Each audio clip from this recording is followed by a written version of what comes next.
Hey, what's happening, man? It's AR the God. Welcome to Growing Pains. Today we're going to talk about preparation and how we can use the past to reflect on certain situations to forecast better success in the future. I've been doing a lot of research. I mean, I've been very transparent about wanting to get into radio, podcast, production company, and I've been reading a lot of material and asking a lot of more experienced people questions so that they can help me prepare to avoid mistakes that I made in the past or mistakes that they've made in their past. So I don't make those because I got my perfectionist, bro. It gets under my skin. I'm not going to lie.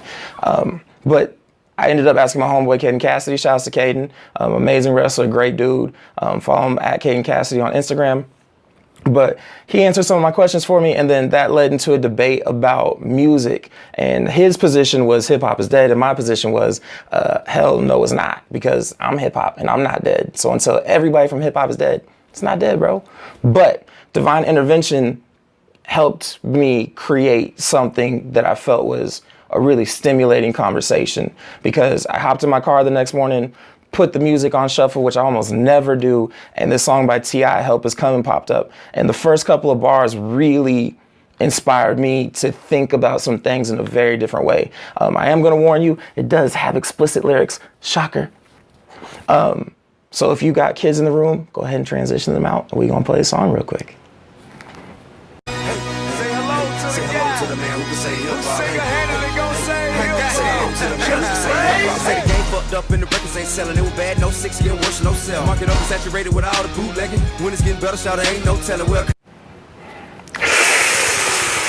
I don't know how to tell you this tip. Record sales never came back. But you know what? If I could tell the 2007 version of you this, you're going to be good in 2018, fam. And I'm going to tell you why T.I. did well despite the change in the climate.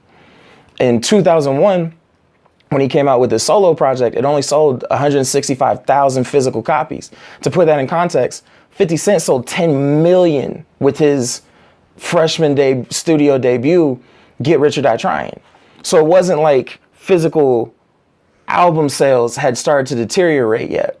But in 2006, T.I. drops, got ahead of myself.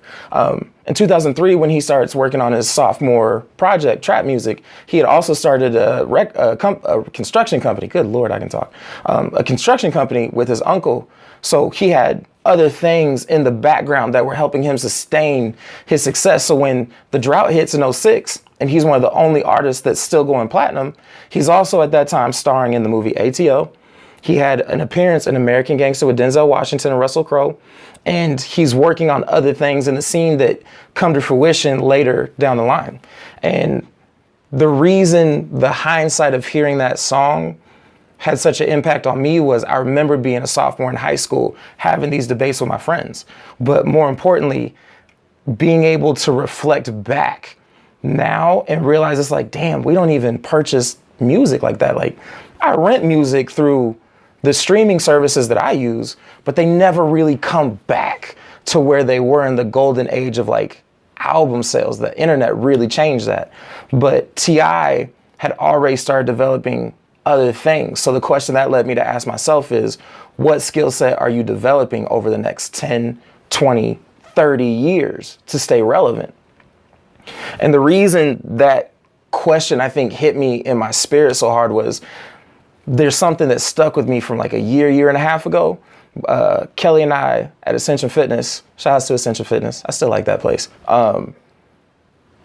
We had a client by the name of Julie, and Julie had decided to make some life changes to reach a certain independence in her life. And I remember hopping on social media and she's posting, she realizes she's never going to get to retire.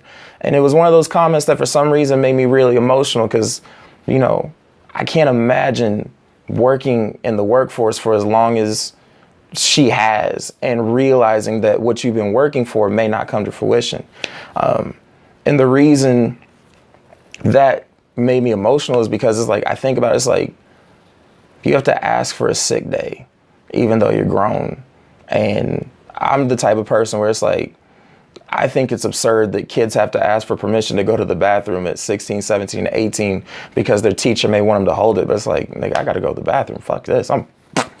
Got to go take a tinkle, fam.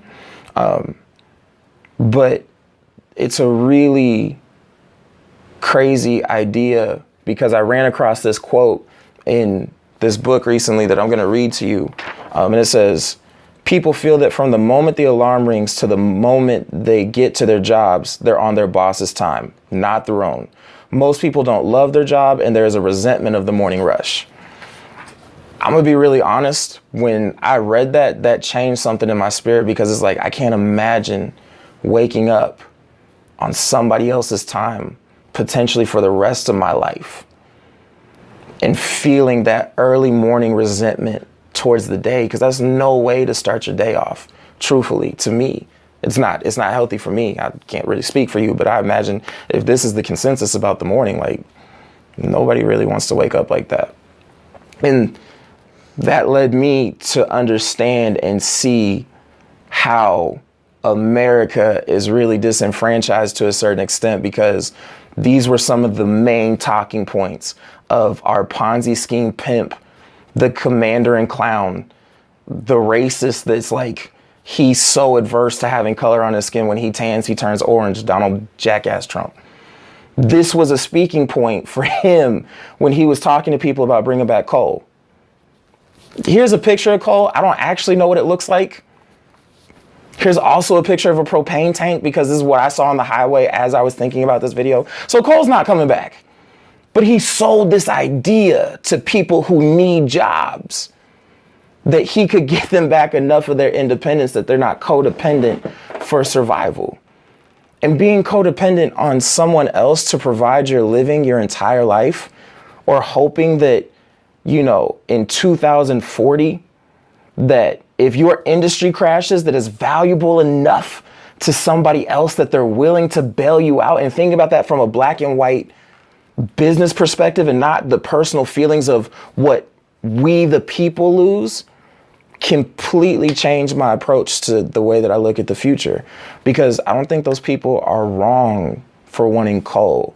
But I think that if we're not careful, or we're not learning from the past and looking at what's going on around us and trying to stay relevant over the next 10, 20, 30 years as money and inflation continues to increase the poverty rate, then we very likely might be the next population of people that's asking a president to bail us out or bring something back. And is that where you want to be 10, 20, 30 years from now? Is that where you want your kids to be? And being self-aware, being self-conscious, and being open to the mistakes of what we've learned in the past, reflecting on that and being able to answer these very important questions will help us improve our standing as a society without needing to be codependent. At least that's what I think. I could be full of shit though. I'm probably not. But regardless of that, man, I really am interested in having you drop a comment. Let me know what you're doing to stay relevant, what skill set you're developing, who you're interested in engaging with, and how you're going to be independent over the next 10, 20, 30 years. Okay? Now I'm going to let you go, but not before I play this T.I. song, so enjoy.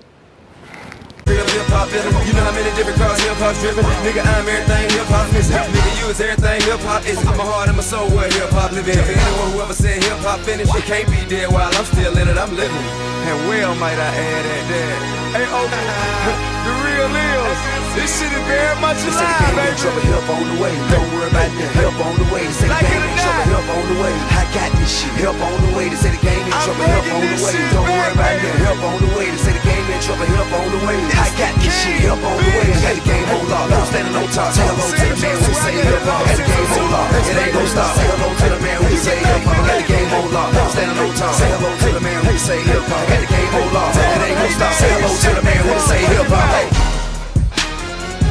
Yeah, man, record sale, forget about it. I do this shit in my sleep, man. They say bootlegging's up. Show up? I don't notice. Every hour my job, I get better and better, man. You know what I'm saying? Check my resume. This is no motherfucking exception. If history serves us correct, fuck the climate, nigga. I turn the heat up when I want to. Legend tells it.